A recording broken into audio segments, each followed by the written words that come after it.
Proof. Here it goes. But since I had to go last, everything's been said, and all my stories have been taken.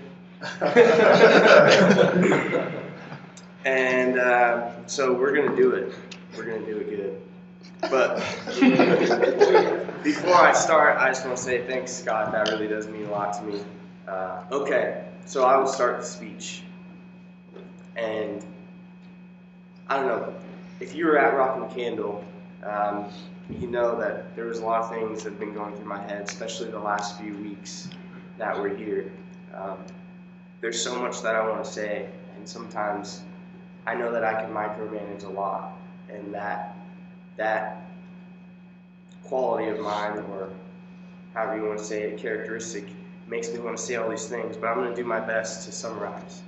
So if you were at Rock and Candle, you know that I said, when Adam Tank was here to speak with all of us at our scholarship dinner, he said, write down this piece of paper. He said, write down the main reason you are where you are today. And I wrote 3 things down. 3 things. One of them was Kansas State University. The second was Heather Champlin, which, if those of you who don't know, I've been dating Heather for 6 years, so that's a pretty significant part of someone's life when you're 22 years old. And then the third was Delta Chi, and I really do believe that. Aaron, here's his story that he stole. The sole reason I'm here is because of Aaron Peterson. And by the way, I didn't get invited to that scholarship, so just to let you know. I guess I'm not that smart after all. But the reason I'm here is because of Aaron Peterson. We were in circuits in the engineering building, and he was like, dude, I'm thinking of joining a fraternity. Are you down? I was like, why are you going to join a fraternity? That's stupid. Fraternities are for assholes. But then he introduced me to Justin Sherman, and it just kind of rolled from there. Scott was in it, Jake was in it, and we didn't know what the hell we were doing, but we did it, so it was great. There's just a few things that I really want to say, and it's all good stuff. I think there's only one bone I'm going to pick before I leave, because it's my time to say that. But everything else is good stuff. Starting with some of my favorite moments. My favorite moment was probably in the house, which is now owned by Zeta, when that was the first time it was actually real for me. When we were all together, the 24 of us in that house, holding that flag and thinking about the future of this organization. It could have never been more real than at that moment. And then we were able to finally win, so that was awesome. I want you guys to know that Aaron Otto was not going to let us take that label. So it's kind of ironic that he now has the Golden Ladle Award, but he was not going to let us take that ladle, and I literally had to pry it out of his hands to take it. So some other really good memories I had was being able to be part of the ritual when I was secretary. You know what that means. For those of you who've been initiated, and how strong of a feeling that is, but that I will carry that with me forever, and I'll never forget that. Another really great memory was finding Chris finally after hours of wandering in the bathroom in Warrensburg, Missouri. We had no idea where he was, but when we found him, he had a little puke on his mouth. We found him. We never found Rhett, however, who was hiding in a clock tower, I think. And I just want to say thank God to Sunshine, or Michael Petrie's smartphone at the time, because without that, Scott, myself, and Michael Petrie would have never made it back to the hotel. And I did not pee on their call.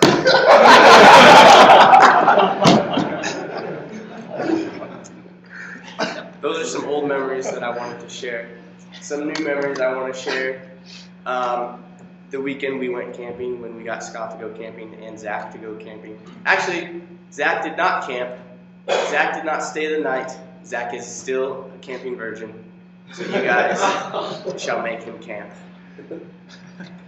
Another really good memory of mine was just this past week. I only have one regret as I leave as an undergrad, and that's not embracing the brotherhood as much as I have over the last couple weeks.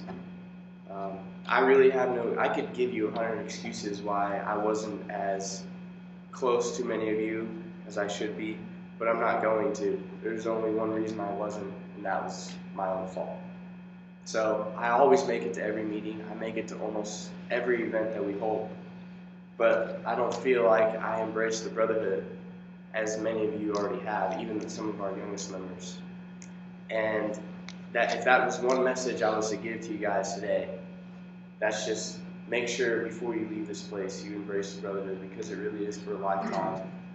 And it means so much. I've gotten so close with so many people over the last couple weeks just because I finally realized, dude, you're about to leave.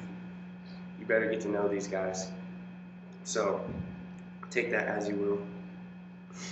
Some other things I want to talk about is our accomplishments.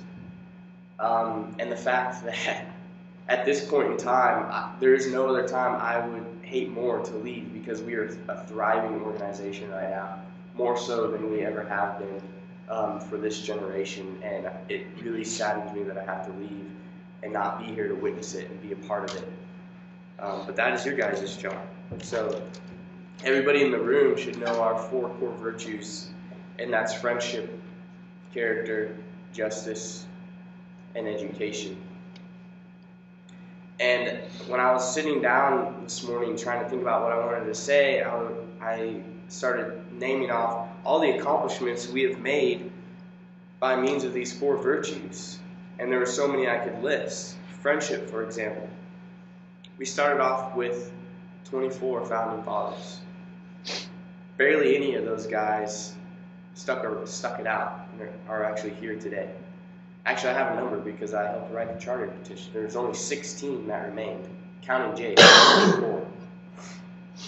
To be a fraternity, trying to participate in homecoming with all these big dogs and trying to compete, recruitment-wise, having 16 members is pretty tough to deal with, and it's a pretty low point. But we persevered through that. We changed our whole culture as far as recruiting, as far as academics. And today we have 41 active initiated members as of last night. That's freaking crazy. That's so crazy. And 10 new members for next fall, I believe, already, right? So that's incredible. Guess what, guys? We've never had more than 2 people bid for the fall class as we left for the summer. So that's an incredible accomplishment. Last night we initiated 6 undergrads. That's double the amount we've ever initiated in the spring. It's huge accomplishments here for friendship. Character, our 5 pillars. And I always call on you, Aaron Frith, to name our 5 pillars. But I won't make you do it right now. But it's not just the fact that we established the 5 pillars, but we live them out every day. And you can tell when we say how we live them out at the beginning of our calling meetings. I think that's great. And no, Nick, saying I didn't haze anybody this week does not count. Still haven't done it. Okay, good. But that is just a true example of our character, guys, and it's wonderful. Justice. We always hold ourselves to a higher standard. But we don't think we're better than anybody else. Don't get mistaken there. We are not better than anybody else. But we do hold ourselves to a higher standard. We make sure we sit in the front rows of our classes. Riley sits in the front row every day in the class I have with him. We make sure we look good when we get up to go to our classes or our work. We make sure that we hold the door for not just ladies, but other men on campus as well. We're holding ourselves to a higher standard, and we need to keep doing that. You guys are doing wonderful. Education. Just from writing the petition, I know that as of now, our GPA is the highest it's ever been in a fall semester. We always do great in the spring semester, but for some reason our GPA slacks every fall semester because we're having so much fun, apparently. The highest spring GPA we've ever had. And right now, as of the last one, it's a 3.2 or something like that? Yeah, we're only at 3.1. Okay, 3.15. I keep 1 decimal place, so 3.2. That's incredible, guys, and you got to make sure you keep that up, because our grades are what will allow us to remain on campus and will allow us to grow. Simple as that. This is a college. This is a university. The number one importance is academics. What comes first? Academics comes first. Okay? And like I said, everything that I'm going to talk about today is good things because I honestly have no bones to pick. But I will lead that academic talk into a small discussion about how we could better ourselves regarding academics. And that's just setting a higher standard for who we bring into this organization, but not only who we bring into this organization, but the people who are already in it. I know there's a lot of people in here that have GPAs, say, below a 2.75. But if we want to maintain our GPA above a 3.02 or a 3.2, which is what we have to do, I want you guys to understand that we have to do that to stay in good standing with Delta Chi internationally. We have to keep our GPA up. And why should people like Aaron Peterson carry the rest of us? Why should one guy with a 4.0 carry the guy who's getting a barely making it so he can stay active with a 2.4? That's not fair to everybody, right? Would you say that's fair? No. So if I was to come back as an alumni, I would want to see something in the bylaws saying, hey, we're holding our men to a higher standard. If you want to stay active in this fraternity, you have to have a 2.75 GPA. If you want to be initiated coming in from high school, you have to have a 3.0 high school GPA. And I don't know what kind of stipulation you would do for current college freshmen or sophomores or juniors, but you would want to make that high because I had a professor one time, his name is Dr. Pacey, and he said, if you expect greatness out of your students, they will meet that expectation.